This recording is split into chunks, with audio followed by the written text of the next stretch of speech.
자, 최근에 삼성전자가 상승을 하고 있죠. 저는 이게 트럼프 때문이라고 생각을 합니다. 왜 제가 그렇게 생각하는지.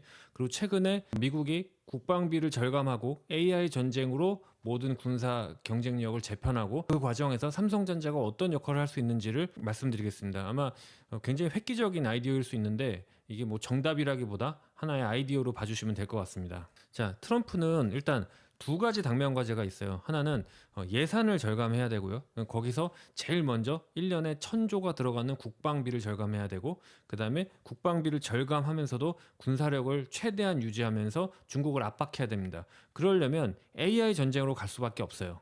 근데 그렇게 되면 제일 중요한 게 뭐냐면 반도체 생산 설비입니다. 반도체 제조업은 앞으로 어떻게 되냐면 군사 기지라고 생각할 수 있는 거예요. 왜냐면 유사시에 반도체를 생산을 못하면 AI 전쟁은 수행할 수가 없으니까요. 그럼 생각을 해보세요.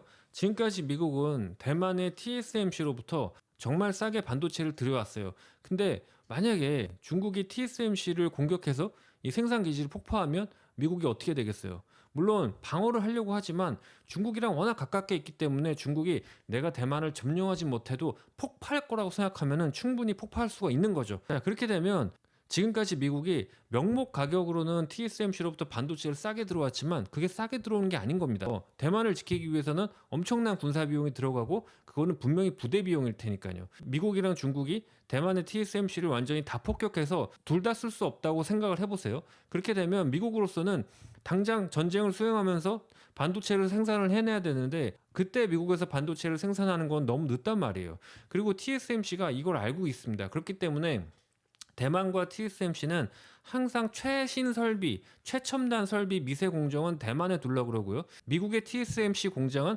항상 다운그레이드해서 항상 전략적으로 미국이 대만을 방어할 수 있게끔 생산 설비와 생산 제품 고도화를 본토에 두려고 합니다. 원래 미국은 반도체 제조를 아시아에 맡기려고 했어요. 사실 뭐 삼성전자, 하이닉스 참 대단하긴 하지만 원래 미국이 애초에 원천 기술을 가지고 있었고 이거는 뭐 1960년대, 70년대 자료를 봐도 어차피 미국 애들 입장에서는 디램 같은 칩은 그냥 기술이 그렇게 뛰어나다고 생각을 안 해요. 그래서 그냥 제조를 아시아한테 맡겨서 쟤네들이 워낙 잘하니까 싸게 들여오자 이런 마인드거든요. 그리고 2000년대 이전에는 미국이 AI 전쟁을 한다는 개념도 없었고요. 근데 이제는 완전히 개념이 바뀌어졌습니다. AI 전쟁에서 제일 중요한 게 반도체고요. 그럼 반도체 생산 설비를 비록 다 구매하진 않는다고 하더라도 만약에 전쟁이 터졌을 때 기하급증할 수 있는 수량을 맞출 수 있는 여분의 생산 설비는 미국에 있어서 군수 공장이나 마찬가지인 거예요. 자, 그럼 삼성전자는 미국 입장에서는 반드시 예비 전력으로 남겨놓아야 되는 거예요. 그리고 한국에 있기 때문에 대만처럼 부대 비용이 들어가지 않습니다. 왜냐면 한국이 이미 미군과 관련된 비용을 내고 있으니까요. 그리고 기회비용적인 측면에서도 이미 테일러 공장이 있기 때문에 지금 뭐 수주가 없어서 잘 돌아가지는 않지만 어쨌든 추가적으로 미국이 급하게 돈을 더 투입해야 되는 건 아닙니다. 자, 그러면 삼성전자는 떡상할 수 있을까요? 결론은 아닐 것 같습니다. 왜 그러냐면 로비 능력이 없습니다. 자, 대만은 지금 거의 대만 마피아라고 부를 정도로 반도체 생태계에서 한국과 미국을 오간 1세대들이 꽉 잡고 있어요. 모리스 창 박사가 미국의 텍사스 인스트루먼트를 다녔을 때 대만 정부가 삼고초려해서 정말 모시고 와가지고 만든 게 TSMC입니다. 그때 당시까지 전 세계에서 파운더이라는 개념 자체가 없었어요. 그리고 엔비디아를 만든 뭐 댄슨왕 같은 경우에도 어릴 때 이민 와가지고 대만과 미국을 자유롭게 왔다 갔다 하는 네트워크를 가지고 있죠.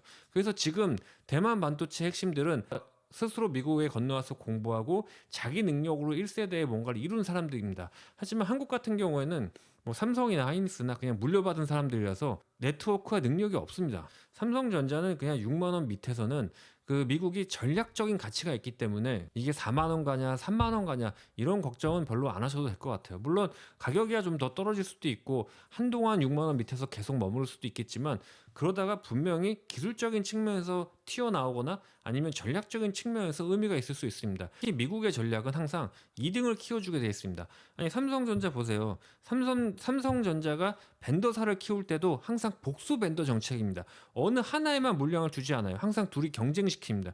이게 미국이라고 없겠어요? 미국은 더합니다. 미국은 항상 2등을 공격하고 3등은 키워주는 전략을 쓰는 나라입니다.